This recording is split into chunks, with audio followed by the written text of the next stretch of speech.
মাতাল যুবক, পাগল পারা ফুটবল খেলা দেখা নিয়ে। বিশ্বকাপ, বিশ্বকাপ, জীবন মানে বিশ্বকাপ। হৃদয়ে আর্জেন্টিনা, পোস্টারে লিখছে, ব্যানারে লিখছে, হৃদয়ে ব্রাজিল। আল্লাহর কসম আমি বলি, কোন মুসলমানের বাচ্চা যদি এটা লিখে থাকে, বলে থাকে, তার ঈমানের সমস্যা, তার ঈমানের সমস্যা। হৃদয়ে আর্জেন্টিনা হইতে পারে না। আর্জেন্টিনা যুবক তোমার কিচ্ছু না। আর্জেন্টিনার খেলোয়াড় এগুলা বেঈমান, এগুলা কাফের, এগুলা বেঈমান। ব্রাজিলের খেলোয়াড় এগুলা কাফের, এগুলা বেঈমান, এগুলা মুসলমানের প্রিয় হইতে পারে না। ওরা আমার কি কথা বলেন? ব্রাজিল আমার কি বলেন? আর্জেন্টিনা হারলে আমার কি? আর্জেন্টিনা জিতলে আমার কি? কথা বলো যুবক, একটা নওজোয়ান বলো, আর্জেন্টিনা কি তোমার বাপ লাগে? তাইলে আর্জেন্টিনা কি তোমার?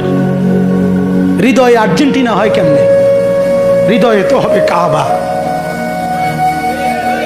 হৃদয়ে হবে মদিনা, হৃদয়ে আল্লাহ, হৃদয়ে মুহাম্মদুর রাসূলুল্লাহ সাল্লাল্লাহু আলাইহি ওয়াসাল্লাম, হৃদয়ে মুহাম্মদ। হৃদয়ে ব্রাজিল হয় কেন? কোন লজ্জায়, কোন শরমে? আয় হায় হায় হায়, কোটি কোটি টাকা মুসলমানের সন্তান নষ্ট করে ফেলছে। জীবনের কোনো লক্ষ্য উদ্দেশ্য নাই, টার্গেট নাই। কেন আসলাম দুনিয়ায়, করছিটা কি? কিছুই জানে না, কিছুই জানে না। আফসোস।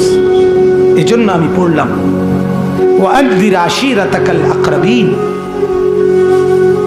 আল্লাহ তাআলা বলেন, ও নবী, আপনার নিকটজন, আপনার চাচাকে বাঁচান, আপনার বিবিকে বাঁচান, আপনার ছেলে মেয়েকে বাঁচান, আপনার স্বজনদেরকে বাঁচান। এটা কারো কাঁধে তুলে দিবেন না। আমার এই কথাটা বুঝছেন কিনা বলেন? মূল বক্তব্য আমার এইটাই। আপনার ছেলের নামাজ, এটা আপনার জিম্মাদারি। আপনার মেয়েরে নামাজি বানানো, এটা আপনার জিম্মাদারি। আপনার মেয়েরে পর্দানশীল বানানো, এটা আপনার জিম্মাদারি। আপনার ঘরের সবাই নামাজ পড়ে, খোদার কসম, এটা আপনার প্রাপ্তি। আপনার ঘরের ছেলে মেয়ে সবাই আল্লাহর কোরআন পড়ে, এটাই আপনার জীবনের পাওয়া। সোফা আর খাট পালং, বিল্ডিং আর দালান, ফার্নিচার আর গহনা, অলংকার আর সাজগোজ, এগুলো কিচ্ছু না। এগুলো ধোকা, ধোকা, ধোকা, ধোকা। দুনিয়া ধোকা, দুনিয়া ধোকা। আমার বাপ দুনিয়া ধোকা, এই তামসার দুনিয়া ধোকা। আল্লাহ বলছেন এটা ধোকা। মাতাউল গুরুর, গুরুর এটা ধোকা। এই হাসে, এ কাঁদে, এই বলতেছে, হাসতেছে, ঘন্টা খানিক পরে বলে মাথা ব্যথা করে। এই দেখলাম সুস্থ মানুষ, ঘন্টা দুয়েক পরে পেটে অসুখ। ঠিকই না বলেন না? এই সবল মানুষ গেল, একটু পরে অ্যাক্সিডেন্ট। হ্যাঁ, এই তো ধোকা। এই দেখলাম একরকম, ক্ষণিকে বদলে গেল হয়ে। এই আলো, এই অন্ধকার, এই রাত, এই দিন, এই বদলে যায়। কিন্তু জান্নাতে, আখিরাতে, পরকালে, সুখের জান্নাতে কোনো পেরেশানি নাই, কোনো মাথা ব্যথা নাই, কোনো অসুস্থতা নাই, কোনো টেনশন নাই, কোনো পেশাব পায়খানা নাই, কোনো দুঃখ কষ্ট যন্ত্রণা নাই, সুখ আর আনন্দ। আল্লাহ তাআলা বলেন, জান্নাত মেলে ধরবো আর তোমার চোখ ঠান্ডা হয়ে যাবে। ফালা তা'লামু নাফসুম মা উখফিয়া লাহুম মিন কুররাতি আয়ুন। আল্লাহ বলেন, আমি যখন জান্নাত মেলে ধরবো, আমার বান্দার সামনে চোখ তখন ঠান্ডা হয়ে যাবে, চক্ষু শীতল। এজন্য বাপ, আমার এটাই আহ্বান, আপনার আমার স্বজন, আমি আগেই বলছি, উচিত তো আমার প্রত্যেকটা গ্রামবাসীর কাছে গিয়ে গিয়ে একজন একজন কাছে গিয়ে বলা, এটা আমারই জিম্মাদারি, আমারই দুর্বলতা, আমি আসতে পারি না, আমারই ব্যর্থতা, আমার ব্যস্ততা, আমার ঝামেলা, ইত্যাদি ইত্যাদি। আসলে এগুলো কোনোটাই অজুহাত না, আমারই দুর্বলতা এটা। আমারই ব্যর্থতা এটা, আমি আমার কওমের কাছে, আমার এলাকার কাছে বারবার আসতে পারি না, কিন্তু মালিকের দয়ায় তো আজ আসলাম। আপনাদের কাছে বিনীত অনুরোধ, আপনারা আপনাদের বিবিকে, মেয়েকে, ছেলেকে, স্ত্রী সন্তানদেরকে, পরিবারের মানুষগুলোকে নামাজি বানান, চরিত্রবান বানান, আখলাকওয়ালা বানান, তাইলেই ফায়দা হবে। সুদের টাকা দিয়া বিদেশ পাঠাইলেন, ঘুষের টাকা দিয়া বিদেশ পাঠাইলেন, কিস্তির টাকা দিয়া ঘর করে দিলেন, ফার্নিচার কিনে দিলেন, আল্লাহর কসম, রব্বে কাবার কসম, আপনি কিছুই করেন নাই। নিজের বরবাদিও আনলেন, সন্তানের বরবাদিও আনলেন, নিজেরও জাহান্নামের উপযোগী করলেন, সন্তানকেও জাহান্নামের উপযোগী করলেন। কোরআনে বলছে, হে নবী, আপনার পরিবারের সদস্যদেরকে নামাজের আদেশ করুন। কিসের আদেশ? নবীজিকে আল্লাহ বলছে, কুল্লি আজওয়াজিকা ওয়া বানাতিক, আপনার স্ত্রীদেরকে, আপনার মেয়েদেরকে পুরা শরীর ঢেকে পর্দা করার কথা বলুন। স্ত্রীকে খেয়াল করেন, মেয়েকে খেয়াল করেন, ছেলেকে খেয়াল করেন, পরিবারের স্বজনদেরকে নামাজের ফিকির করেন। অতএব এটাই আজকের মূল বক্তব্য। আল্লাহ তাআলা আমাদেরকে বলছেন প্রত্যেককে, যে আল্লাহ তাআলা বলেন ঘনিষ্ঠ জন যারা, তাদেরকে আখিরাত, পরকাল, কবরের ভয় দেখানো, এটা অন্যের হাতে ছেড়ে দিলে হবে। আমরা মাহফিলে গেলে বিভিন্ন জায়গায় বেড হইতাইয়া কক, হুজুর বেডিটিরে বালা করে কইয়া দেন, কথা হরে না, আমনে সিরিয়াস আবার কথা বলেন না কেন? আমি কইয়া দিতাম, তাই নিয়ে বইয়া বইয়া সাদওয়ানে বিড়ি খায়, বন খায়, লম্বা লম্বা আলাপ করে, আর এবার বেডি করে আমি ঠিক করে দিতাম এবার বউরে। কথা বুঝছেন কথাটা? হ্যাঁ, গ্রামের ফুলানি হুজুর আদব কায়দা নাই। হ্যাঁ, গ্রামের ফুলানির ভিতরে আমনের ফুলা পাইন নাই। কথা বলেন না কেন? আপনি ভাবলেন না কেন? আপনি আল্লাহর কথা মানলেন না কেন? নবীজি তো বলছেন 7 বছরের বাচ্চাকে নামাজ পড়তে দাও, 10 বছরের বাচ্চাকে শাসন করে হলেও নামাজ পড়াও। 10 বছরের বাচ্চা গাড়তারামি করতে পারবে না, আপনি তখনই যদি তাকে নামাজে বাধ্য করতেন, ছেলেটা নামাজি হতে পারত। তখন যদি নুরানি মাদ্রাসায় পড়তে দিতেন, তো আল্লাহর কোরআন শিখে ফেলতো। তখন যদি মাদ্রাসায় পড়াইতেন, তো কোরআন শিখে নিত, ফায়দা হইতো। আপনি তাকে পড়াইলেন না, আপনি তাকে কোরআন শিখাইলেন না, মসজিদে নিলেন না, নামাজে অভ্যস্ত করলেন না। 16 বছর বয়সে তার ঘাড় শক্ত হয়ে গেছে, এই জন্য এখন আর কথা শুনতে চায়। হ্যাঁ, এই জন্য দয়া করে, মেহেরবানি করে প্রত্যেকে ইনশাআল্লাহ নিজের পরিবারের প্রতি আখিরাতের ফিকির, নামাজের ফিকির, ঈমান আমলের ফিকিরের প্রতি সর্বোচ্চ নজরদারি করবেন। বলেন ইনশাআল্লাহ, বলেন ইনশাআল্লাহ। আর যত যুবক ভাই আসছেন, সমস্ত যুবক ভাইদের কাছে এই ভাইয়ের অনুরোধ, আমি আপনাদের ভাই, আপনাদের বন্ধু, আপনাদের স্বজন, আপনাদের এলাকার ছেলে, আমি অনুরোধ করছি, দোস্ত আমার, নওজোয়ান বন্ধুরা, আল্লাহর দোহাই ভাইয়া, তাগড়া এক জওয়ান, মাথা থেকে পা পর্যন্ত সব সচল, সব শক্ত সামর্থ্য থাকা অবস্থায় জিন্দিগি নষ্ট করো না বাপ। জিনা, ব্যভিচার, নর্তকী, উলঙ্গ ছবি, নাচ গান, ফুটবল, খেলাধুলা, এর পিছনে জীবন নষ্ট করো না। এই জীবন আল্লাহ তাআলা, এই সুন্দর শরীর আল্লাহ তাআলা 9 মাস মায়ের পেটে রাইখা আল্লাহ বলছে, বান্দা আমি নিজের হাতে সাজাইছি, আমার হাতে নাক আমি লাগাইছি, চোখ আমি লাগাইছি, কান আমি লাগাইছি, জগতের কাউকে বলি নাই। তোর মা ঘুমাইছে, আমি নাক লাগাইছি, তোর বাপ ঘুমাইছে, আমি নাক লাগাইছি। 9 মাস পরে আমি একদিন তোর মায়ের রেহেম থেকে, তোর মায়ের পেট থেকে এমন সুন্দর ফুটফুটে আদরের সন্তান বের করে দিয়েছি। আল্লাহ বললেন, এটা আমি করেছি বান্দা। ছোট্টবেলার এই তুলতুলে নরম শরীরে শক্তি, যৌবন আমি দিয়েছি, যৌবনটাকে আবার বৃদ্ধ আমি বানায় দেব। অতএব যুবক, আল্লাহ তাআলা বলছেন, শাবুন নাশাআ ফি ইবাদাতিল্লাহ।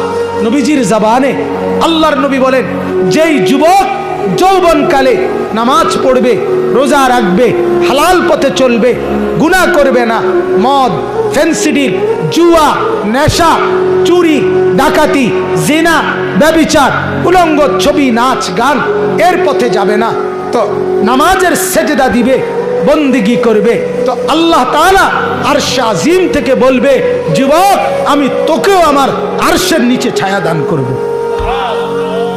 তুমি সেজদা করলে মালিক আরশ খুলে দিবে।